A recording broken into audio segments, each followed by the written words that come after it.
I'm here with Alex May from Central Regional, and how's training camp been going? It's not bad.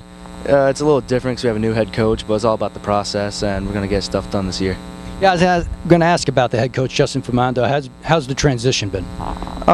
At first it was a little weird because all our processes have changed and our camp has changed, but now we're getting used to it. We're gonna do some stuff. I understand you're the center, so how's the offense been performing during the summer? At first we're learning a couple of new plays and new terminology, but now that we're getting used to it, we can do it, and we also have a lot of returning starters, so we know what we're doing. Well, also, speaking of transition with the head coach, now you're going into A South, and it's going to be very competitive in that division. I feel it's just they put their pads on the same way we do, and we're going to win.